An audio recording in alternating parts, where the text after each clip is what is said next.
ஒரு சிறிய கிராமத்தில் கண்ணன் என்ற விவசாயி வாழ்ந்து வந்தான். அவன் மிகவும் சோம்பேறியும் கொஞ்சம் பேராசையும் கொண்டவனாக இருந்தான். ஒரு நாள் வயலில் வேலை பார்த்து கொண்டிருக்கும் போது ஒரு கிளி அவன் முன் பறந்து வந்து ஒரு பெரிய கேக் துண்டை போட்டுவிட்டு பறந்துச்சு. கண்ணன் ஆச்சரியப்பட்டான். வானத்திலிருந்து கேக் விழுதா என்று நினைத்து கொண்டு அதை சாப்பிட்டான். ரொம்ப ருசியாக இருந்தது. அடுத்த நாள் மீண்டும் அந்த கிளி வந்து இந்த முறை ஒரு பெரிய பர்கர் கொண்டு வந்தது. கண்ணன் மகிழ்ச்சியில் குதித்தான். ஆனால் அவன் மனசு மாற ஆரம்பித்தது. இந்த கிளி தினமும் இவ்வளோ நல்ல சாப்பாடு கொண்டு வருது, இதை நான் எப்படி அதிகமாக பெறலாம் என்று யோசித்தான். ஒரு நாள் கிளியிடம், எனக்கு இனிமேல் ஒரு சின்ன சாப்பாடு வேண்டாம், ஒரு முழு வண்டி நிறைய சாப்பாடு கொண்டு வா என்று கட்டளையிட்டான். பயந்த கிளி மறுநாள் உண்மையிலேயே ஒரு வண்டி நிறைய ஜங்க் ஃபுட் கொண்டு வந்தது. கண்ணன் எல்லாவற்றையும் வைராசையோடு சாப்பிட்டு கொண்டே இருந்தான். இறுதியில் அவனுக்கு கடும் வயிற்று வலி. நடக்க முடியாமல் கீழே விழுந்தான். அந்த நேரத்தில் கிளி அமைதியாக வந்து ஒரு சிறிய கிண்ணத்தில் கஞ்சி கொண்டு வந்தது.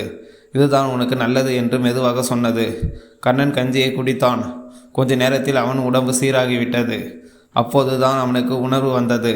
அளவுக்கு மீறினால் அமிர்தம் நஞ்சு என்று அவன் மனதில் சொல்லி கொண்டான். கிளியுடன் மன்னிப்பு கேட்டான். கிளி சிரித்து கொண்டு, அன்பு இருந்தால் போதும், பேராசை வேண்டாம் என்று சொல்லி பறந்துச்சு.